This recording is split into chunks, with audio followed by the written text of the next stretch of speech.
It's 1989, and Dodge is circling the drain. Their trucks are outdated, their sales are a joke, and then someone bets it all on a farm engine from Cummins.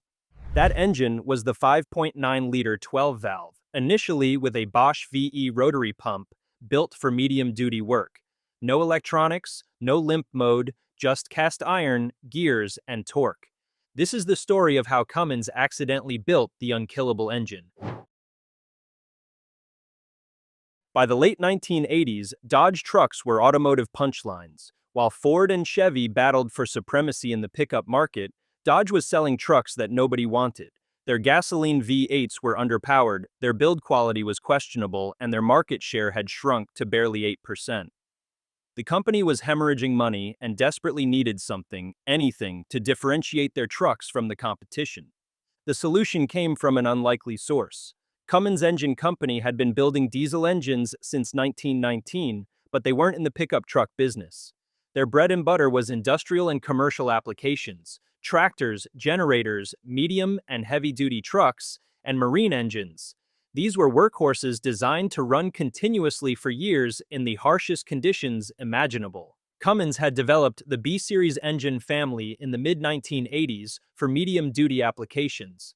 The 5.9-liter version was powering delivery trucks, school buses, and agricultural equipment. It was overbuilt, reliable, and produced impressive torque numbers, but it had never been considered for light-duty pickup trucks. The partnership between Dodge and Cummins wasn't born from careful market research or focus groups. It was desperation meeting opportunity. Dodge needed something to make their trucks competitive, and Cummins saw a chance to expand into a new market. Neither company fully understood what they were about to unleash. The first challenge was making the industrial engine fit in a pickup truck. The 5.9-liter Cummins was significantly larger and heavier than the gasoline engines Dodge had been using. The engine bay had to be redesigned, the frame reinforced, and the cooling system upgraded. The transmission, initially the rugged 3-speed 727 torque flight, and later the overdrive-equipped A518, had to be beefed up to handle the diesel's torque. The first 89 to 91 trucks were non-intercooled, which made them simpler but also pushed intake temps hard under load. When the first Cummins-powered Dodge Ram hit the market in 1989, it was unlike anything else on the road. The engine produced 160 horsepower and 400 pound-foot of torque, hitting that peak at around 1,700 RPM, stump-pulling grunt compared to gas engines of the time. More importantly, it delivered that torque where it mattered most, giving the truck pulling power that gasoline engines couldn't match. But the real story wasn't in the spec sheet, it was in the engine's DNA. The 12-valve Cummins was built using engineering principles that had been proven in industrial applications for decades. While automotive manufacturers were beginning to experiment with electronic controls and emissions equipment, Cummins stuck with what worked: mechanical simplicity and massive overbuilding. The foundation was a cast iron block that, fully dressed, tipped the scales at nearly 1,000 pounds. This wasn't the lightweight aluminum construction that modern engines use. This was old-school iron that could withstand abuse that would destroy lesser engines. The cylinder walls were thick enough to be bored out multiple times, and the deck was so robust that it could handle boost pressures that would crack modern blocks. Inside the block, Cummins used forged steel components throughout. The crankshaft was a massive forged steel piece that weighed over 80 pounds. The connecting rods were forged steel I-beams that looked like they belonged in a bridge rather than an engine. The pistons were heavy-duty cast aluminum with steel ring carriers. Every internal component was designed with safety margins that bordered on ridiculous. The cylinder head was equally overbuilt, a heavy, one-piece cast iron head designed to cope with the extreme pressures of diesel combustion without cracking or warping. The valve train used mechanical lifters and adjustable rocker arms, technology that was simple, reliable, and easily serviceable. The first Dodge Cummins used the Bosch VE rotary pump, a simple mechanical system that helped establish the engine's reputation for reliability.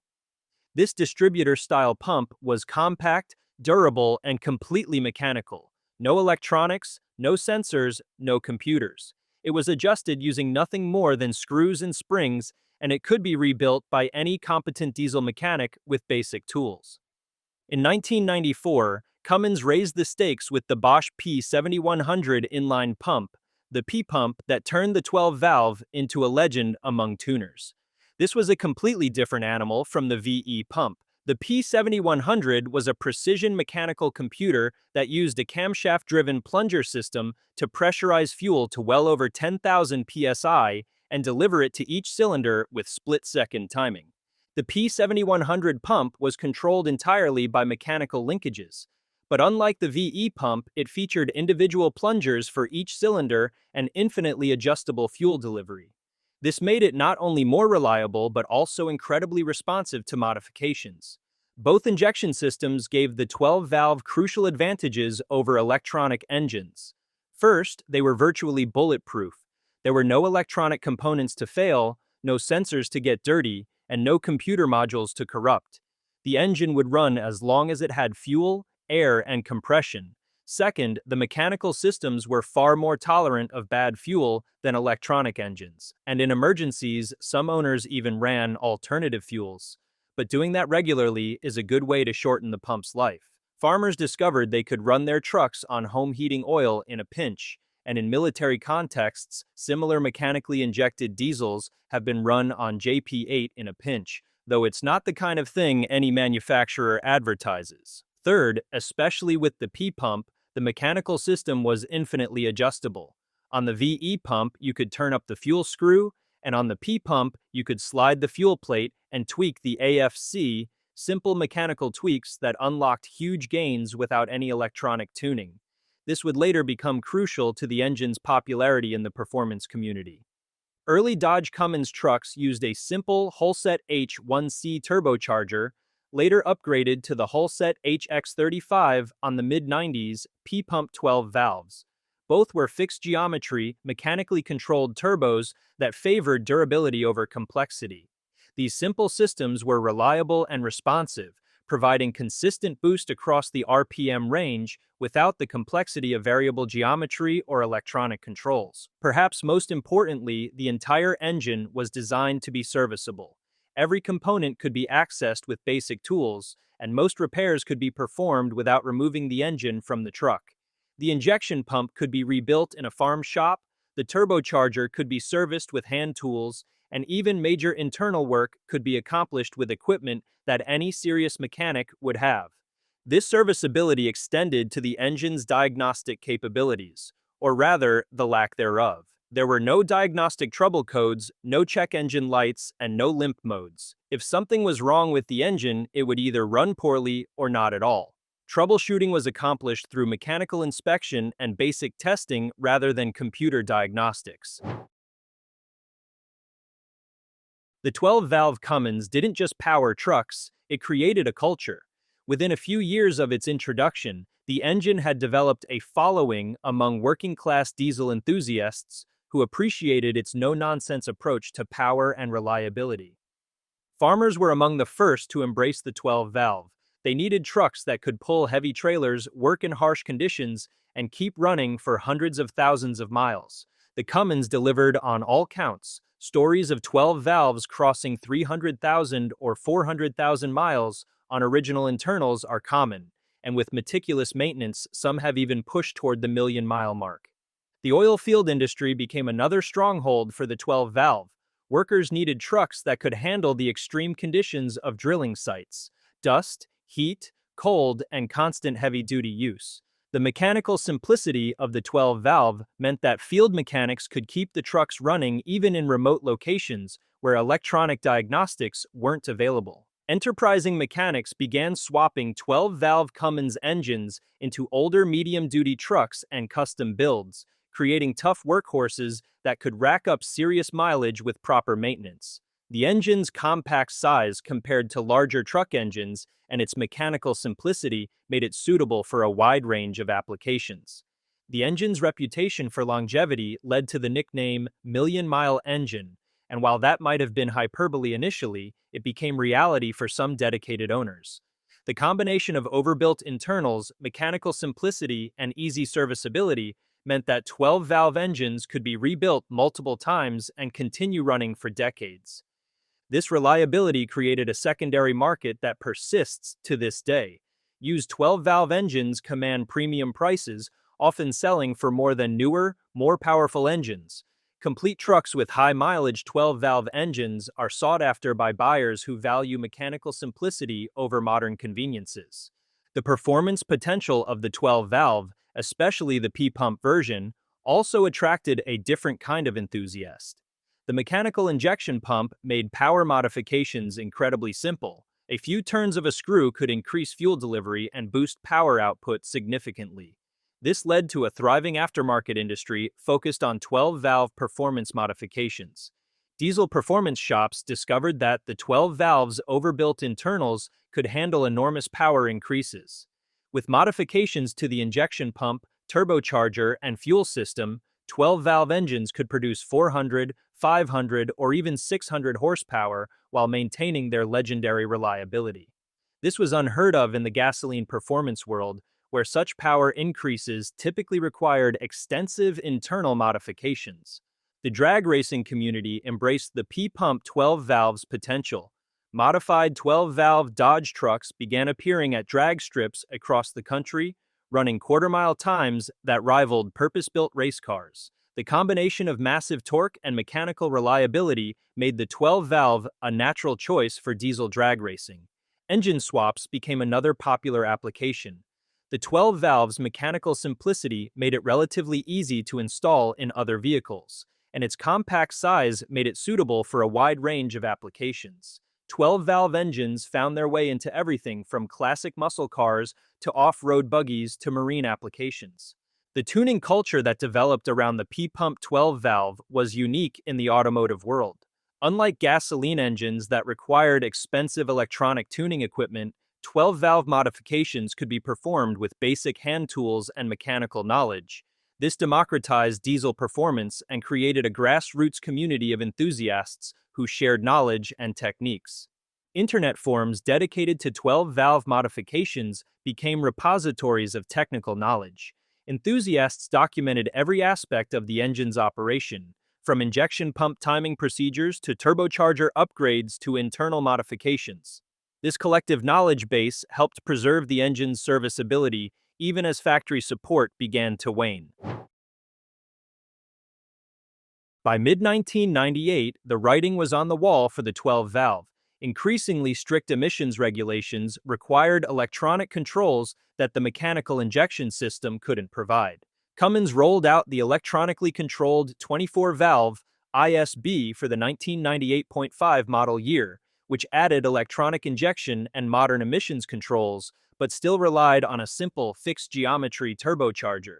The 24-valve engine was more powerful, more fuel-efficient, and cleaner burning than its predecessor. It produced 235 horsepower and 460 pound-foot of torque in its initial configuration, and later versions would exceed 400 horsepower.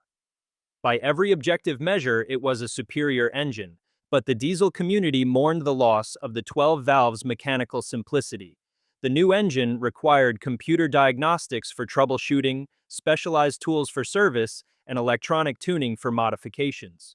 While it was undoubtedly more advanced, it had lost the bulletproof reliability and field serviceability that made the 12-valve legendary. The contrast became even more stark as emissions regulations continued to tighten. The 24-valve ISB brought electronic control and tighter emissions calibration, and later Cummins engines would add exhaust gas recirculation, diesel particulate filters, and SCR systems that made them cleaner but more complex. These systems require regular maintenance, expensive repairs, and can leave trucks stranded when they malfunction. Meanwhile, 12-valve engines continue running with minimal maintenance. Trucks with original 12-valve engines are still working daily, pulling trailers and earning their keep. Many have accumulated mileage that would have destroyed lesser engines multiple times over. This longevity has created a unique situation in the used truck market.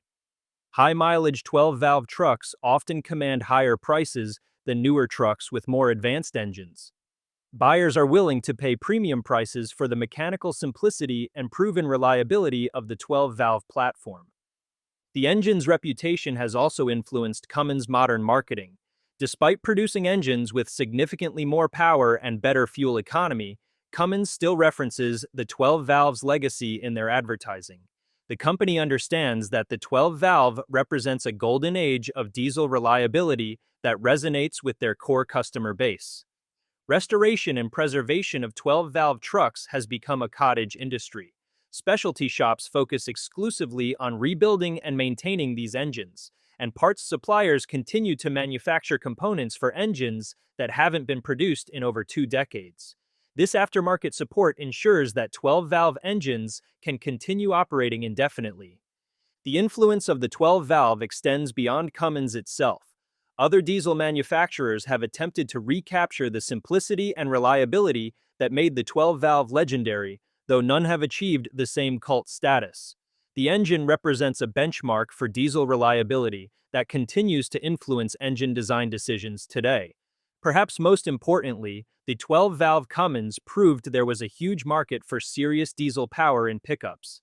That proof of concept set off the modern diesel truck wars, pushing Ford and GM to answer with their own high-output diesels. Today's diesel pickups produce over 1,000 pound-feet of torque and can tow over 35,000 pounds, capabilities that trace their lineage directly back to that first 12-valve Cummins. The 12-valve also established diesel performance as a legitimate automotive enthusiast segment. The engine's modification potential and mechanical accessibility created a generation of diesel enthusiasts who continue to drive innovation in the diesel performance industry. Today, more than 3 decades after its introduction, the 12-valve Cummins remains the gold standard for diesel reliability. It represents an era when engines were built to last rather than to meet quarterly profit targets or emissions regulations. In a world of increasingly complex and fragile automotive technology, the 12 valve stands as a monument to the power of mechanical simplicity and over-engineering.